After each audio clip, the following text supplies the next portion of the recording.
Yes, sir. Hey everyone, it's Josh Hewitt from Top Form Fitness. Today I want to talk about a very important training principle, intensity.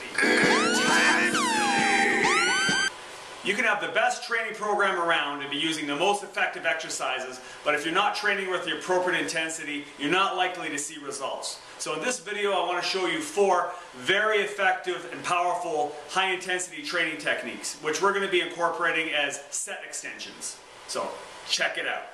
This high intensity training technique is called drop sets. This involves reducing the weight once you reach a point of fatigue and reducing it progressively until you reach a point of fatigue at slightly lighter load. So Giselle's going to be doing strict overhead dumbbell press, starting with a heavy set. Good, strict repetitions. Once she reaches a point of fatigue, she's going to quickly, with no rest, reduce the weight and continue with a lighter weight until she reaches fatigue again. Good, next weight. Good, right to fatigue. You got it. Good, strong presses. You got more. Good, as many as you can perform with strict form. Good, you got another one. Push it out. Good, if she can no longer perform one with strict technique, if she's doing strict presses, quickly reduces the weight. Excellent. By this time your shoulders will be burning. This can be used on any method, any technique where you can quickly reduce the load being used. With dumbbells, it's very easy to have several dumbbells lined up, progressively lower weights. If you have a training partner that can quickly reduce the weight on a bar that you're using, that would work as well. Or on selectorized weight machines, if you can quickly put the pin up to a lower weight. Nice. Negatives are another high-intensity training technique that can be used at the end of a set once you've reached complete momentary muscular failure doing regular repetitions. Giselle is going to demonstrate this technique doing chin-ups. Okay, proceed. You're going to start with as many regular repetitions as you can, full range of motion. Good. Let's do 4 or 5 repetitions, Giselle, and then we're going to demonstrate negatives, lowering yourself only.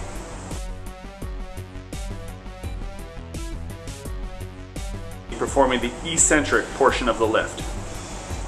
Okay, so she's reached fatigue. Now she's going to either step up or jump up and lower as slow as possible under control. Try and make the negative portion of the lift last at least 5 seconds, up to 10 seconds. Good. And you're bypassing the concentric phase by stepping up or jumping up and lowering yourself under control, forcing yourself to control the eccentric portion of the lift, the negative. Great, let's do one more.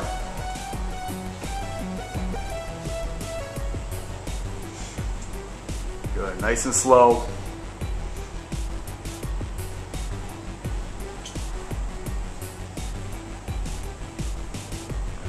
Done.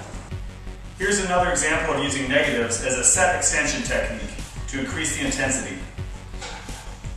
First of all, complete as many full, regular repetitions as you can until you reach a point of momentary muscular fatigue. Once you reach that point of fatigue, you will need someone to assist you in performing these repetitions at the end for the negatives. And one more. Let's go, Giselle. Push it out. You got another one. Let's go. Right to fatigue. Up, up, up, up, up, up, up. Good. If she can no longer complete repetitions on her own, she lowers it as slowly as possible on her own. And then I assist on the concentric. Slow, slow, slow. Keep some pressure on it. Good.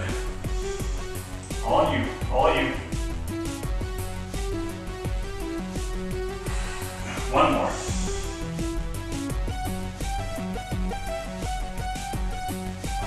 Good. Rest pause is another great high-intensity training technique for set extension. With rest pause, you perform as many repetitions as you can to fatigue. Rest for about 15 seconds, long enough to get your breath and let your creatine levels build up. And then perform another few repetitions to fatigue. again resting for 15 seconds, and perform as many set extensions as you can, performing the rest pause. Here Chris is going to demonstrate going to a point of fatigue with straight reps. Nice. Good. A couple more.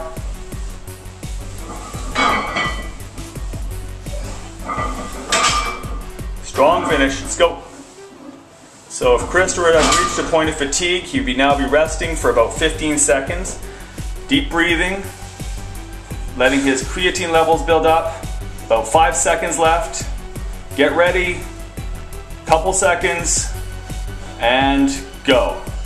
Now he'll perform 2 or 3 reps until he hits fatigue a second time. Nice. And at which point he will rest, pause again. Let's do that one more time. You have about 10 seconds left. Get your breath, get ready, and whenever you're ready, one more. Arch that back, pull through. Good, one more if you got it in you. Strong finish. Up, up, up. Good. And in a training scenario, you would go to a point of complete fatigue. Partials can also be used at the end of a set to increase the intensity. Good. Full range, deep squats to the point of exhaustion. Once you reach fatigue, you can continue performing repetitions in a half range because your body is stronger in that shorter range of motion. So you can force your muscles past that point of exhaustion within that short range. These can also be performed at a very short range of motion, just cracking at the knees and hips once you reach complete fatigue, as you are still able to load the muscles within this very partial range of motion and force a set extension. Yes, sir.